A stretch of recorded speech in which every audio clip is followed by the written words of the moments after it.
And probably what was great about that migration that we had to train a lot of people, and the training was so structured that even if somebody is missing on that day, someone else was able to take that work without disturbing. So I would say the outcome was the migration was completely successful with, I would say, no operational downtime, better controls.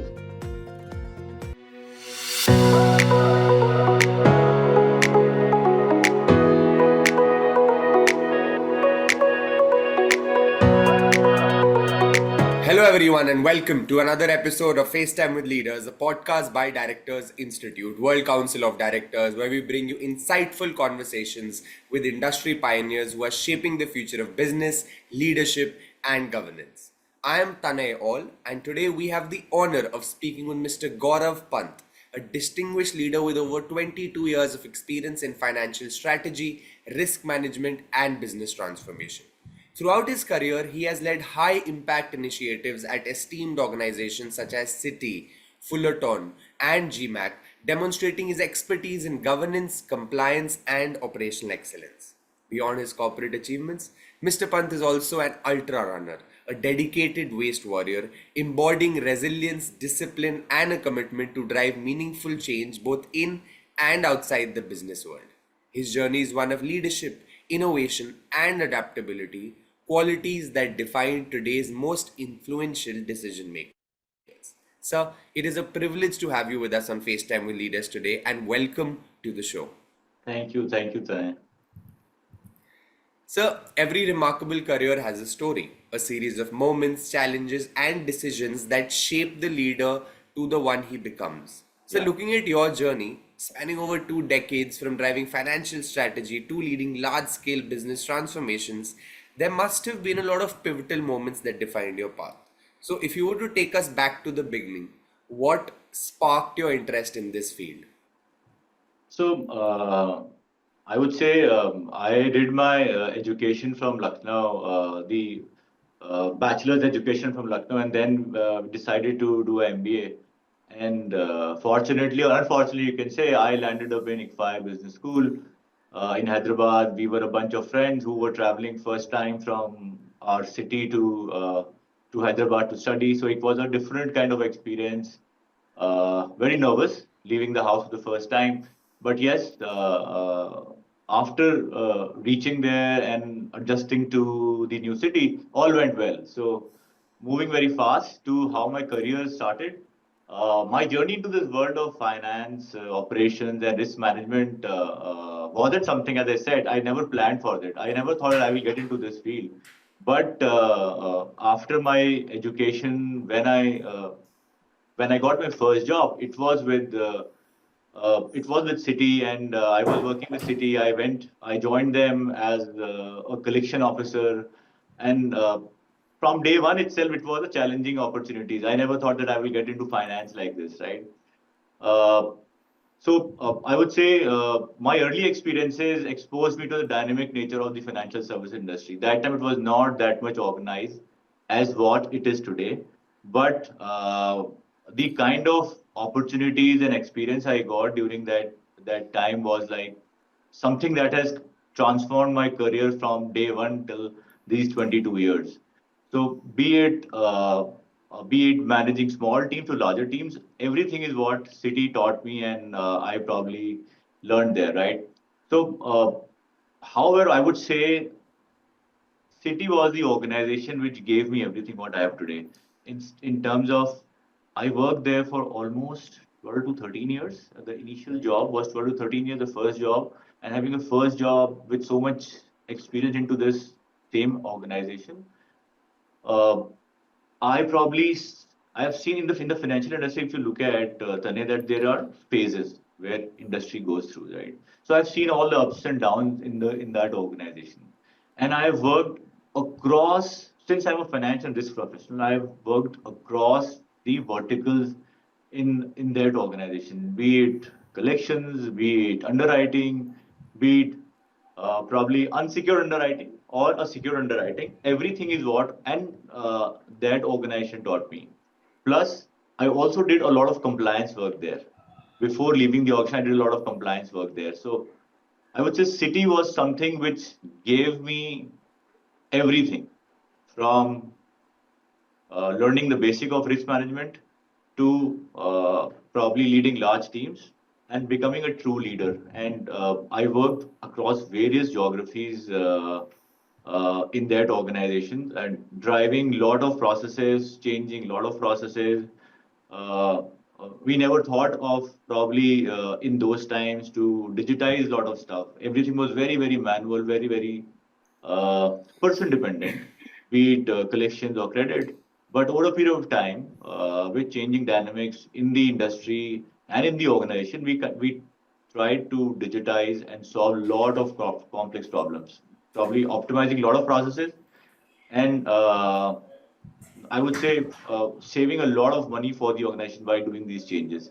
And I would say that 12, 13 years in this organization also gave me a lot of opportunities probably in my other organization like Fullerton. Then again, I went to Citi for a small tenure, and then at GMAC to probably drive business, transform businesses, balance both the risk and growth perspective of any organization, and probably leading large teams, making them probably accountable a lot of stuff, and growing that team too. So with me, the team also grew. Yeah. That would have been a lovely experience moving Yeah, outside your city for the first time and into such a big organization. I'm sure there would have been yeah. so much to learn and grasp, So right? much to Personally and yeah, professionally. exactly. Yeah. Sir, throughout your career, you've built a reputation for turning around businesses by identifying challenges and driving innovative solutions, something that takes both strategic vision and resilience. Yeah. So, every leader faces that one defining moment where the stakes are high, the obstacles seem insurmountable, yet the right decision changes everything. Could you take us back to a time when you were faced with a critical challenge, one that truly tested you? So I would say I was lucky enough that I had these challenges, as you said, all these challenges I had. But as I said, the first 12 years that I worked with Citi helped me navigate all those. And we probably were very manually driven organization that time. Then we moved to little words of digitization. And as I exited from Citi, the other organizations were into that phase, right, where they also wanted to probably do something similar what Citi did, and that helped me.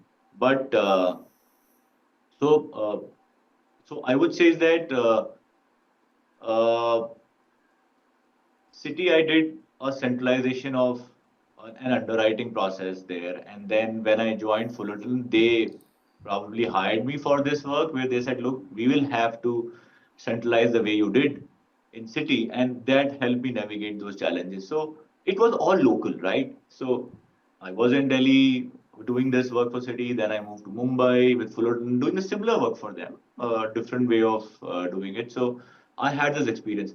But the real challenge came in when I joined City Services India. I joined it for a very short term. For 6 months or so, I was there. I was not there because of various reasons. I had to move back. I joined them in Chennai, and I was rehired by City because there was a migration of underwriting processes from Singapore, UAE, and Bahrain that was happening to India. So it was a different migration, right? A different country that comes into picture. In India, you have your compliances, you know it, right? How does it happen then? But when you are asked to do something different, which is outside the country, it becomes a little challenging. It was not just operational. It involved a lot of aligning of multiple regulatory frameworks, whether we are moving to the right direction or not. How do we look in India? There's a way how you answer the customer or how you answer the stakeholder. But if you go to other countries, the ways are different, right? So I have to learn all that, right? How do I need to communicate? How do I need to process around it? I have to ensure compliances across geographies, whether they were uh, as per these standards or not, right? Plus, I had a team of 150 odd employees, and we had to work in different zones, right? So if you look at Singapore, they are 2.5 hours behind us, ahead of us. And if I look at probably a UAE region, then they're 1.5 hours probably ahead of us, right? So it's something very challenging where you have to manage people in various shifts and lead it, right? Stakes get very, very high because you do not want any disruption in the migration process. You do not want any compliance risk. You do not want any reputational damages for the organization. Plus, you do not want any business impact to happen because there is a way, there's a number, and the number is where everything gets probably driven through. So, as I said, my key obstacle there was stakeholder alignment, right? I had to align a lot of, there were a lot of stakeholders, multiple countries, multiple senior leaders, work with them, each have a different way of working. Process integrity, the process has to be same, it cannot change, right? The compliance bit, the probably turnaround times may be different, but the process should be same because I cannot run different process in a shop where you have to kind of move sometimes people from one shift to the other shift, and if they have different processes, then it doesn't get aligned. So Yeah. all those process alignment and integrity, and probably team to be ready to do it because any integration that comes is basically comes with lot of human lot of human element of change, right? Where people have to be trained. They have to ensure that there is a very high stake at risk. It's a make or break for most of the teams. If we fail, then probably the entire team fails, right? It is not that I fail, I will fail, right? But it will impact the team also. The process moves back to the same country, right? Yeah. And then so many people you hire, then probably they are at a risk of moving out. So probably here my approach was very, very structured. I led a very probably based on my previous experience. I made sure that the customer doesn't go angry, and I am there. I am there from country A to country C, right? Irrespective of different time zones, I am there. So maybe I had to work for probably 16, 18 hours during that time. But yes, I wanted to have that confidence that in 3 to 4 months' time, everything gets streamlined, right? So I should see what's happening across all zones. And once that happened, it probably helped me successfully navigate all those things there.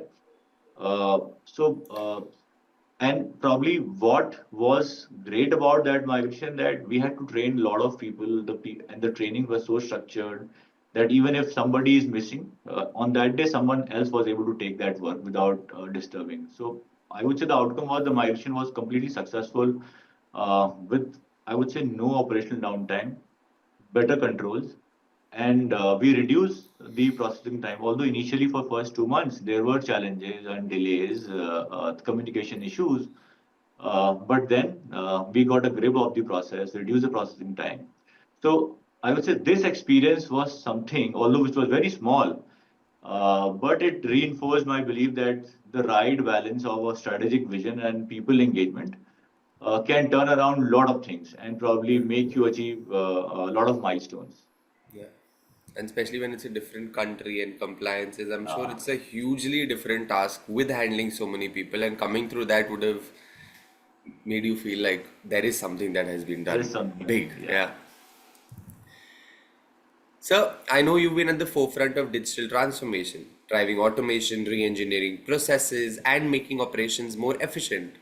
So please tell me, was there any particular digital initiative you spearheaded that really stands out to you? Like one where you not only delivered significant cost or time savings, but also navigated the human side of change, the resistance, the mindset shifts, and ultimately the impact it can have on the people in the business.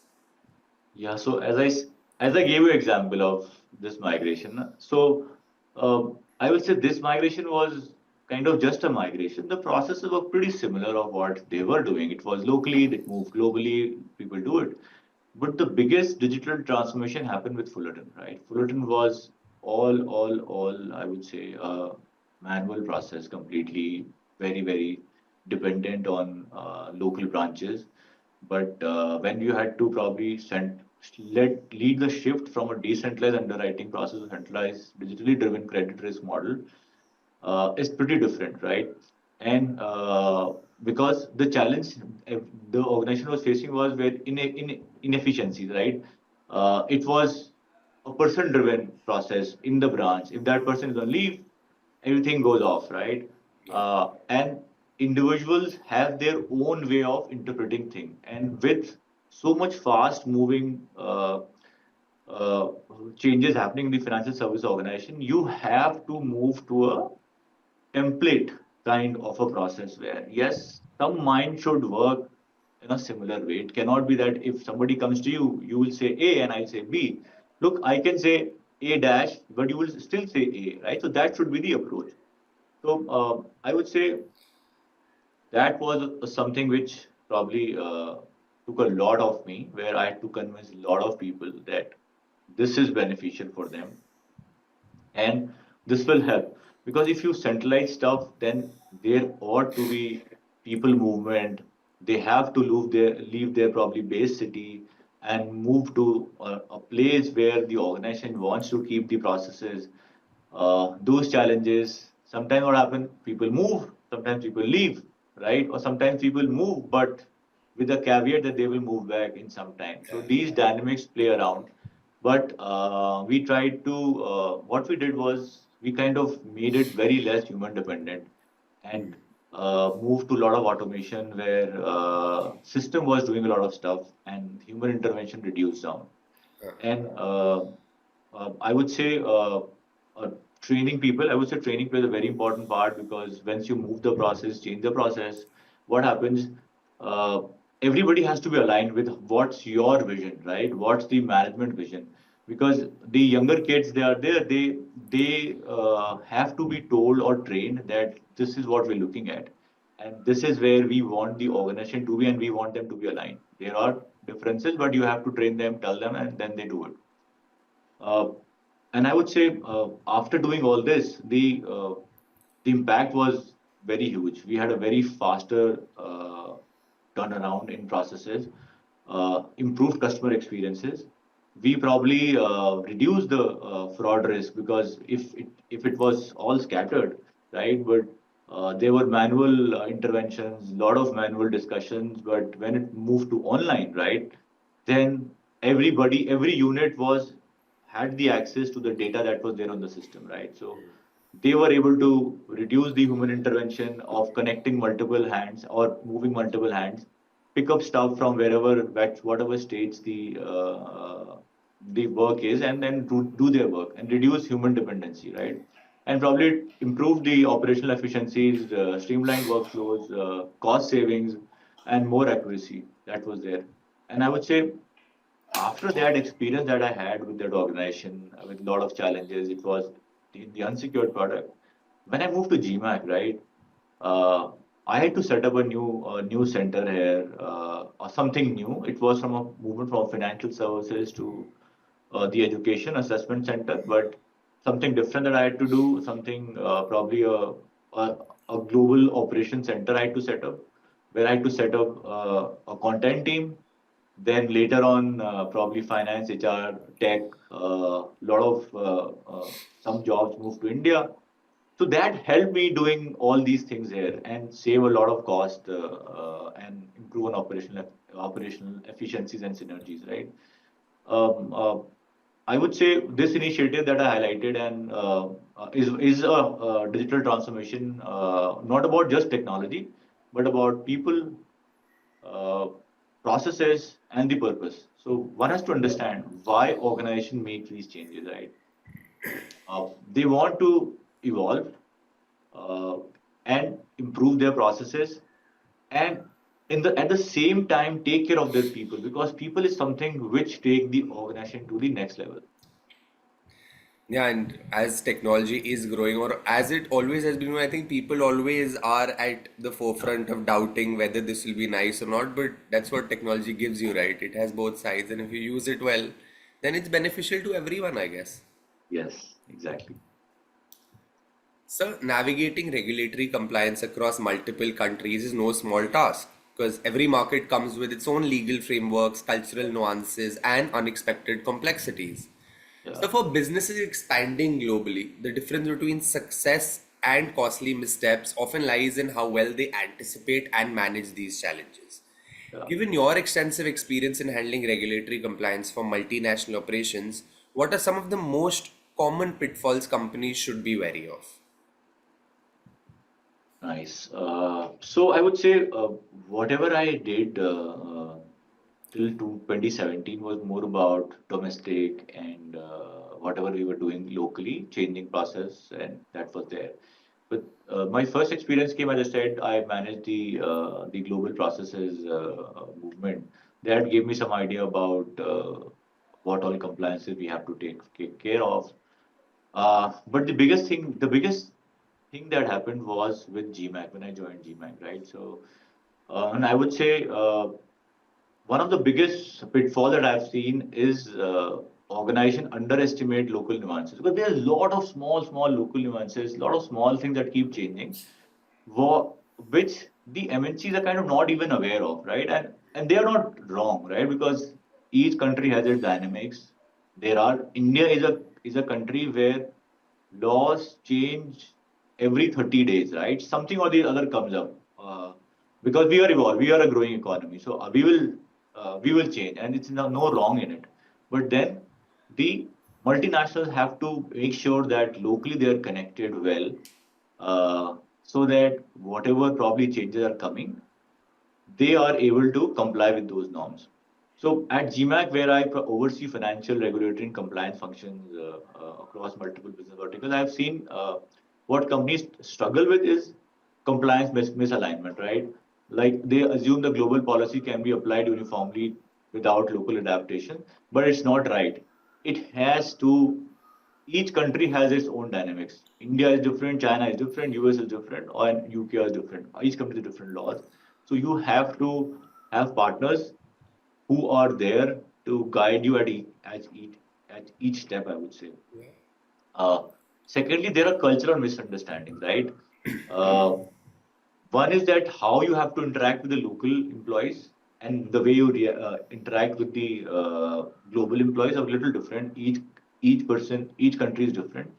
So uh, the what organization miss today is that they ignore market specific regulatory expectations, right, or governance norms. So they have to look at that country as if they are not in any other organization, they in or in any other country, Yeah. because it has to be that country specific, right? And probably failing to embed any compliances into everyday business decisions lead to very uh, bad operational inefficiencies, and it takes a lot of time to correct those things. A lot of time could be uh, could be financially too, because you might not be complying with those norms, and then you have to pay some fines to comply later on. So Yeah. one real example that when we were setting the GMAC India's regulatory framework by probably ensuring we are compliant locally as well as globally, what we did was we proactively engaged with regulators, right? In terms of not directly but indirectly, that what's happening, what's coming next 6 to 12 months, so that we are prepared, right? And anything that we were doing within the organization, we were ensuring that compliance is of utmost importance, right? And we have a legal thought through on where it can go wrong, right? And then only implementing those changes. So, and it is very important that your local legal and your global legal and your local finance and the global finance, right? They work as a very close knit team, right? To ensure that whatever is happening is compliant and there is no probably disruption in any day-to-day activity, because businesses will have to run, right? You have to generate revenue, right? To run the day-to-day operations. Uh, but the local and the global teams have to work very closely. Yeah. Have probably hire advisors, hire planners, hire legal team who can probably help you set up the process completely, and don't just blindly follow what advice is coming. Do your own researches too. Yeah, and as we're going ahead, that's what's most important, right? Yeah. Compliances checks to make sure we're looking at long-term solutions, not just immediate gains. Yes, and I would say companies that prioritize regulatory foresight and adaptability gain a lot of competitive advantages or competitive edge, you can say, in the global Yeah. market. True. So, with a career as dynamic and impactful as yours, there's always a question of what's next. You've led major transformations, driven strategic growth, and navigated complex global operations. So, as you look ahead, what are your aspirations for the future? Like, are there specific goals you're working towards, whether it's expanding your influence in corporate leadership, stepping into more boardroom roles, or shaping the future of governance and strategy? Interesting question. I would say at this stage of my career, my focus is just on expanding my leadership impact at a strategic level, right? And uh, and I see myself probably increasingly getting involved in some leadership roles more, where I play a more active role in corporate governance and advisory boards, right? I would like to mentor and guide future leaders who have to transform, who want to probably transform their career journey and probably learn. I would also like to drive some ESG initiatives, probably aligning business successes with the long-term sustainability and governance. And I will cut this answer very short because I believe leadership is an ongoing journey of an evolution, right? You learn with time, and with a developing market like India, my goal is to kind of continue leading teams, shaping businesses, being very resilient, responsible, and future ready. Yeah, very well said, sir. So, ESG, which is environmental, social, and governance, has evolved from being just a regulatory requirement to a key driver of long term business sustainability and ethical leadership. So, with your extensive experience in corporate strategy and risk management, how do you see ESG influencing business decisions today? Uh, I will say ESG, which is environmental, social, and governance, has kind of moved beyond just being a regulatory requirement, right? It is now a fundamental part of business strategies. Companies probably which are prioritizing ESG are kind of not only meeting compliance standard but also getting a lot of competitive edge in the market because everybody is talking about that. So whoever is doing it first, who is probably uh, following it to the T, gets a name in the market, right? And why this matters from a risk perspective and a competitive differentiation, or probably a regulatory readiness, is companies that kind of integrate ESG principle reduce a long-term risk related to environmental disasters, regulatory penalties, and reputational damage, right? So uh, out of context example to you, not from my industry. If I'm saying if some businesses investing in renewable energy and probably reducing carbon emissions are less exposed to risk from climate changes, regulation or resource scarcity, right? So this is how our risk management kind of thing works around it. Similarly, I would say from a competitive differentiation, uh, these companies appeal a lot to investors today and to customers and to employees because they keep listening about this, right? So if the company is also following these things, then what I would say investor or customer or employee feels is like uh, they feel that the company is running a ethical and sustainable business practices, right? A company with strong ESG policies might I would say not interact, sorry, attract a lot of ESG conscious investors and customers who prefer brands that align with their values too. And from a government perspective, right, regulatory readiness perspective, uh, the rules are getting tightened probably I would say by each quarter or every 6 months, right?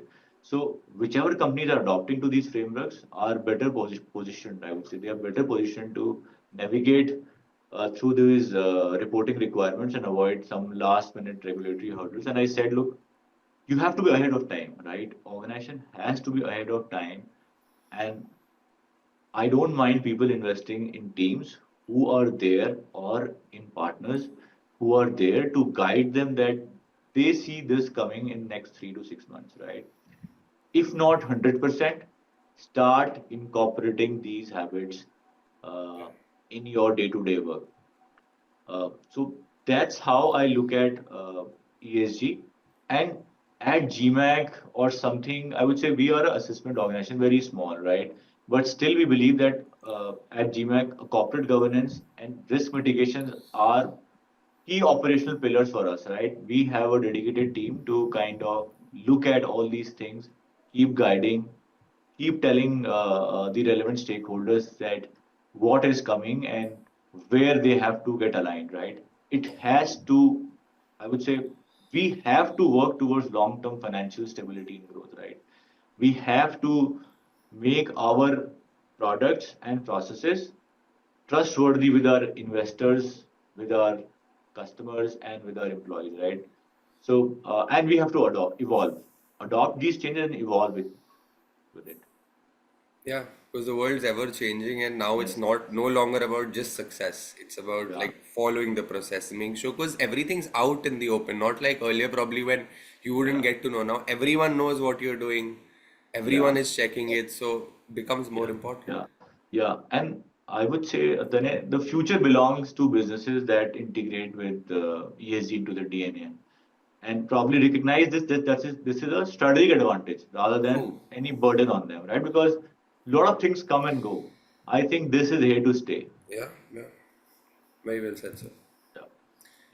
Sir, joining Directors Institute is a significant step for any professional looking to deepen their understanding of corporate governance. Could you share your experience with the Institute, like what stood out to you the most and how it has helped you in your journey? So, Tane, I am probably today one of the directors in one of the companies that is of GMAC is here, right? So, I already have some background on how to handle all this. So, what made me join Director Institute was I thought it's a strategic step to probably deepen my expertise because today what happens is generally as a board member we interact very low, more on compliance requirement and etc., that we have to make sure that this is right or wrong or some discussion. But by doing a course, you probably deepen the expertise in governance and risk oversight, right, at a strategy level. So what stood out to me the most was that this institute has some real world case studies, right? Some practical governance challenges. Examples are pretty great.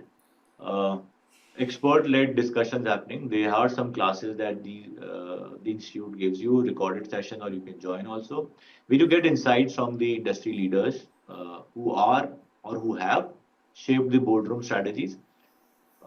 You make a strong peer network. You have some engagement with professionals who are navigating through similar leadership transitions or challenges that everybody faces, right, in the career, right? So you learn how they navigate, how you have to navigate, and I would say the experience is probably pretty great.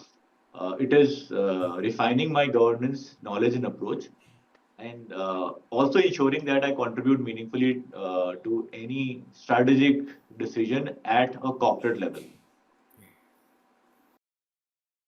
Thank you so much for those kind words, sir. This Yeah. conversation has been truly insightful. From discussing the evolving role of governance and ESG to your experiences in strategy and leadership, your perspectives have left us with a lot to reflect on. It's been a Same here. privilege. Yeah, sir. Same here, Tanay. It was nice speaking to you. Yeah. Yeah, because sir, the thoughts about ESG, about challenges, opportunities, and how I guess we both agree that moving forward, that's the way ahead.